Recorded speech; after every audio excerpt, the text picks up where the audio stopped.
بص انا اقول لكم على حاجه. جيراننا ماشي قالوا لي ايه، ايوه انت كده يا اختي ادام انت اخت العريس الكبيره يبقى انت كده هتعملي عمه. عمه ايه بلانيله؟ اسكتوا، في بقى عمه دلوقتي؟ عارفين يعني ايه اصلا عروسه اخويا؟ عارفين يعني ايه اصلا مرات اخويا؟ مرات اخويا دي هتشيل علينا هم لو امي. بمعنى ايه بقى؟ انها دلوقتي هي اللي هتهتم باخويا، هي اللي هتهتم بكل تفاصيله وكل حياته. تمام. انا مش هروح اجيبها من بيت اهلها علشان اتحكم فيها. ده هي كفايه انها سابت ابوها وسابت امها وسابت مش الدنيا بتاعتها عشان جايه تخدم اخوك. يا عم انتوا وهي، يا حما انتوا وهي ما تعملوش حما وعم على البيت. اللي انت يا حبيبه قلبي ما بتقبلهوش على بنتك واللي انتوا ما بتقبلهوش على نفسك ما تقبلهوش على اولاد الناس. ايوه بالظبط كده. انا قاعده اهو في الارض، تمام، وعيني في عينكم وبتكلم زي عادي. وادي قاعده لسه حتى شاربه كوبايه الشاي. المهم، تمام، انا بتكلم زيكم عشان انا واحده منكم يا جماعه. انا مش متكبره ولا بحب الكبر ولا بحب النوع ده. دلوقتي ماشي، العمه يا اخت الجوز، ماشي، مرات اخوكي دي يا حبيبه قلبي، ماشي، اختك الصغيره. دلوقتي اختك ماشي، انت لا قدر الله انا هجيبها لك وابسطها لك. انت لو جيتي تعبتي، تمام، وليكوا اخت، تمام، هل يا ترى اختك اللي هتنفعك ولا مرات اخوكي؟ تمام. مين؟ مرات اخوكي. اختك ماشي هتبقى في عصمة راجل هيقولها لك روحي اللي ما تروحيش. محدش يقدر يحكم عليها فعلا، لان هي دلوقتي هي في حكم راجل مش في حكم نفسها. مرات اخوكي لو اتصلت باخوكي ماشي وقلت له لو سمحت حبيبي ابعت لي مراتك معلش انا تعبانه وخليها قاعده معايا شويه، هيقول لها سيبي اللي وراك واللي قدامك وانزلي شوفي اختي. ودي جميلة، هو مش مجبورة، ده واجب لأنها جاية من بيت أصل، لأن هي بنت أصول. هتيجي أنت تعملي عليها عمة بقى، تعملي عليها أخت جوز؟ ليه؟ ليه؟ بالعكس أنت تسيبيها، دي شايلة عنك مسؤولية أخوكي. أنا كأخت قسما بالله العظيم العين اللي خلفوني في شقة أخويا. بمعنى إيه؟ بقيت خطوة بخطوة همشي له إيه؟ تمام، بمشيها له ايه، تاتا تاتا. كل ما يبقى معايا قرش بروح كسر عليه وجايبه له حاجه في شقته. كل ما يبقى معايا حاجه اروح كسر عليه وجايبه له حاجه في شقته، لحد اللهم بارك اللهم بارك اللهم بارك ماشي الشقه بقت جميله. اللهم صل وسلم وبارك على سيدنا محمد. يا رب يملاها له خير وسعده وهنا وعروسه تفرح بيها. البنوته بقى اسم الله عليها حبيبه قلبي خطيبه اخويا، دي اختي الصغيره والله العظيم. اللي انا ما قبلتوش على اختي مش هقبله عليها. بمعنى ان انا مش عامله عليها ولا عمه ولا خاله ولا حما، بالعكس ده صاحبها هتبقى تحت جناحي. لو اخويا جاي عليها اقسم بالله هجيب لها حقها من حباب عينيها. ليه؟ دي بنتنا، انا مش هروح اجيبها من بيت امها ومن بيت اخواتها. هي باباها توفاه الله رحمه الله عليه. ابويا هو ابوها، ابويا طيب جدا اقسم بالله طيبت الدنيا كلها فيه. امي نفس الطريقه طيبه جدا جدا جدا جدا. اخواتي مشي الحمد لله، بنوته ما شاء الله متجوزه، تمام، وابنها ده مولود على ايدي اقسم بالله انا اللي مولداها. البت التانية اللهم صل على النبي ربنا يحميها يا رب ويحفظها من كل شر وسوء، برضه طلع حلوه زي خالتها. بس انا ستها مش خالتها بقى، اعتبر ستها عشان انا اختها الكبيره. المهم بقى ايه، دي مش ربنا يخليها وجوزها واولادها وتفرح بيهم ويهدي سرهم ويقدر الكريم. واخويا الصغير لسه. انا عرفتكم بالعيله الكريمه، تمام. هو انا عندي اسم الله عليا عندي 3 ولاد ربنا يخليهم لي يا رب ويبارك لي فيهم. دي بقى ماشي هتبقى الرابعه بتاعتنا في العين دي وقبل العين دي.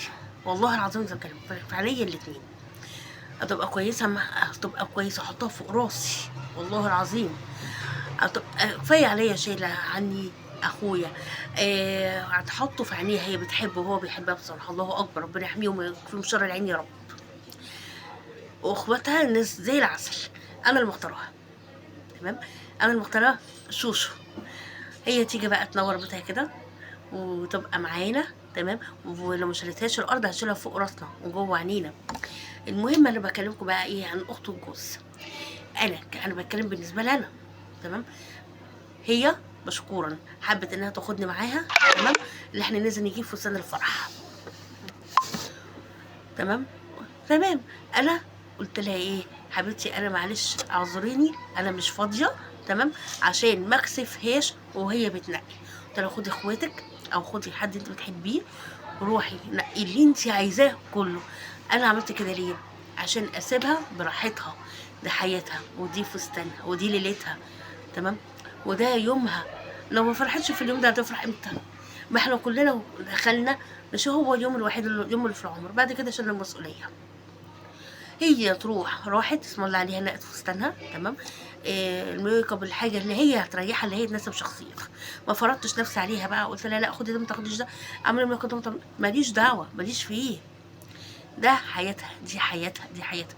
انا قسما بالله انا لولا اللي انا عامله عمليتين كبار والاتنين عاملين مضاعفات في جسمي، والله انا كنت شلت لها عفشها من تحت للدور الرابع، بس انا مش قادره عشان انا عندي ضعف في عضلات القلب، ما اقدرش اطلع السلم قوي، وهم عارفين والحمد لله في معذره. المهم اللي لقيتهم كانوا حلوين. جم بعد كده بقى اسم الله عليها، مش هي تيجي تنور بيتها وساعة الفرش مش هتدخل، مش هتدخل، هي حرة، هي حرة، اللي ربنا قدرنا عليه عملناه معاهم، تمام. هي بقى بذوقها تنسق الحاجة بتاعتها اللي هتقدر تريحها.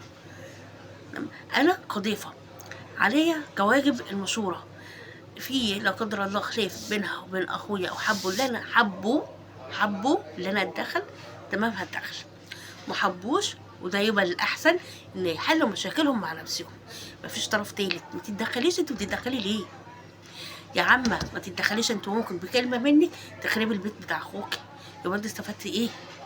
اسم الله عليكم على مقامك.